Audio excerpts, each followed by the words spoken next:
చక్కని ఒక 3 నెలల 4 నెలల వరకు ఆ మంత్రి కూడా అనుకున్నాడు నా ఉద్యోగానికి ఎసరు వస్తుంది అని చెప్పేసి. అంత బాగానే అయిపోతుంది కదా, ఇదే ఫస్ట్ టైం లీక్ అయిందే. ఈ 12 సంవత్సరాలు 155 సార్లు పేపర్లు లీక్ అయినా ఈ దేశంలో.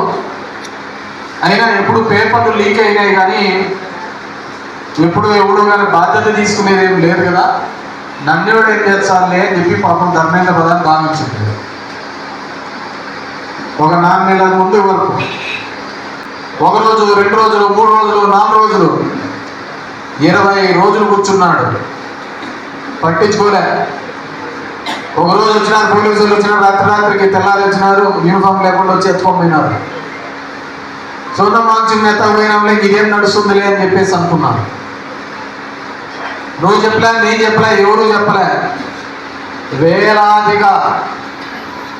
వేలాదిగా పార్లమెంట్ వైపు అడుగులు వేయడం జరిగింది.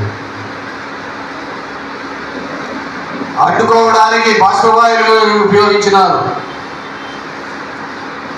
బుల్లెట్ బొత్తింకలతో పోల్చారు. అదే బొత్తింకలు అదే విద్యా వ్యవస్థ మీద అదే మంత్రి రాజీనామా వరకు పోయింది.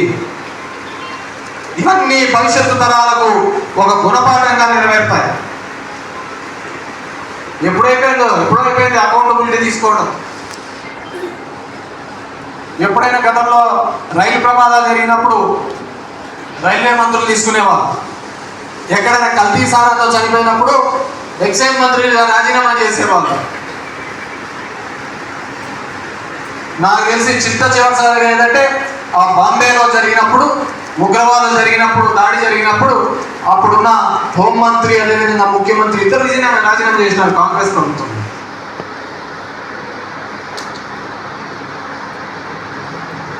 మీరు వచ్చిన వాళ్ళందరినీ వ్యతిరేకించి కదా. కాంగ్రెస్ అయితే ఇట్లా ఇది చేసింది, 65 రూపాయలు డాలర్ పెరుగుతా పోతుందని, డీజిల్ ధర ఉంది అది పెరుగుతా పోతుందని, నిరుద్యోగ వ్యవస్థ ఉంది పెరుగుతా పోతుందని, అవినీతి ఉంది అవన్నీ పెరుగుతా పోతాననే కదా వచ్చినది ఈరోజు కూటమి కానీ బీజేపీ కానీ. అంతకుమించి మంది తయారైనప్పుడు ప్రజలు కూడా ఇంకొక ఆప్షన్ ఎత్తుకుంటారా లేదా? ఇంకో వ్యవస్థ నీకు అడుగులు వేస్తారా లేదా? నువ్వు 65 రూపాయలు అనేది 95 రూపాయలు అయింది. 60 రూపాయలు ఉన్న డీజిల్ అనేది 95 రూపాయలు అయింది. 100 రూపాయలు అంటే ముఖ్యంగా దీనికి కారణం ఏమంటే ఈ డిఎస్సి ప్రధానమైన 4 డిమాండ్లు ఏవైతే ఉన్నాయో డిఎస్సిలో జరిగిన అవకతవకలపై, అదేవిధంగా విద్యార్థులకు సంబంధించినటువంటి ఫీజు రియంబర్స్మెంట్ బకాయిలు, అదేవిధంగా నిరుద్యోగులకు సంబంధించి పాదయాత్రలో ఏదైతే ప్రతి నిరుద్యోగి 3,000 ఇస్తానని ఆ రోజు ఎక్కడికెక్కడికి వెళ్ళిపోతున్నారు అలా ఇలా అన్నాడు. సార్ వాళ్ళు ఎక్కడికి వెళ్ళిపోలేదు సార్, మన రాష్ట్రంలో ఉద్యోగ అవకాశాలు లేక పక్కన రాష్ట్రాలకి పక్కన దేశాలకి వలస వెళ్ళిపోతున్నారు. దయచేసి మన రాష్ట్రంలో ఉద్యోగ అవకాశాలను కల్పించాలా, లేదంటే మీరు నిరుద్యోగ భృతన్నా ఇవ్వాలా, లేదంటే ఉద్యోగ భద్రతను మీరు కల్పించాలనేసి అఖిల భారతీయ యువజన సమైక్యగా మేము డిమాండ్ చేస్తున్నాం. చంద్రబాబు నాయుడు గారు ఆయన అధికారంలో రాకముందు ప్రజల సమస్యలు ఏమున్నా వెంటనే నేను తీరుస్తానన్నాడు. చంద్రబాబు నాయుడు గారే ఈరోజు పెద్ద సమస్యగా మారారు.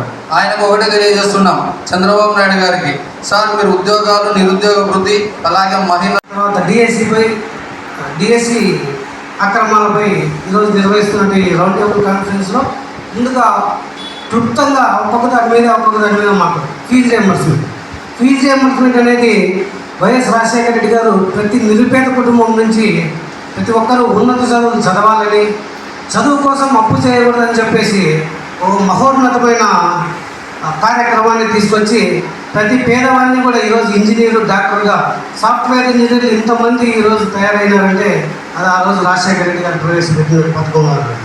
కాబట్టి ఆ పథకాన్ని అలాగే కొనసాగిస్తూ జగన్మోహన్ రెడ్డి గారు ఫీజు రియంబర్స్మెంట్ని కొత్త పథకాల ద్వారా, అంటే హాస్టల్లో చదువుతున్న విద్యార్థులకు, కాలేజీలో చదువుతున్న విద్యార్థులకు నేరుగా తల్లిదండ్రులకు తల్లి ఖాతాల్లోకి డబ్బులు జమ చేస్తూ నీట్ క్వశ్చన్ పేపర్ ఏదైతే లీకేజ్ అయిందో మరి దాన్ని తీవ్రంగా ఖండిస్తూ దేశవ్యాప్తంగా ఉన్నటువంటి విద్యార్థులు కానీ లేదంటే యువత కానీ పెద్ద ఎత్తున జంతర్ మంతర్లో ఉద్యమం చేశారు. మరి ఆ ఉద్యమం చేసేటప్పుడు సోనం వాంగ్చుక్ అనే వ్యక్తి స్వచ్ఛందంగా వచ్చి దాదాపు 21 రోజుల పాటు నిరాహార దీక్ష చేస్తే దాన్ని అడ్డుకున్న పోలీస్ అధికారులు, అదేవిధంగా ఆయనకు మద్దతుగా వెళ్ళిన విద్యార్థి యువజన సంఘాలని ఒక రకమైన గూండాలుగా, అదేవిధంగా దేశ ద్రోహులుగా చిత్రీకరించే క్రమంలో మోడీ ప్రభుత్వం ఈడబ్ల్యూఎస్ లో కూడా అనేక వారి యొక్క కులాన్ని, అదే వారి యొక్క సామాజిక వర్గాన్ని చేకూర్చే లాభం చేకూర్చే విధంగా ఈ డిఎస్సిలో జరిగింది. అదేవిధంగా ఇప్పటికీ 2 ఏళ్ళ గడిచినప్పటికీ కూడా విద్యార్థులకి రియంబర్స్మెంట్ అందకపోవడం అనేది చాలా దుర్మార్గం. కాబట్టి ఈ సమస్యలపైన అందరూ వామపక్ష పార్టీలుగా, ప్రజా సంఘాలుగా, విద్యార్థి సంఘాలుగా అందరూ ముక్తగా ఖండించే సమయం ఉంది. కాబట్టి వైఎస్ఆర్సీపీ ఆధ్వర్యంలో ఏ కార్యక్రమాన్ని చేపట్టినా ఆ కార్యక్రమం పూర్తిగా మద్దతు తెలియజేసుకుంటూ ముగిస్తున్నాను.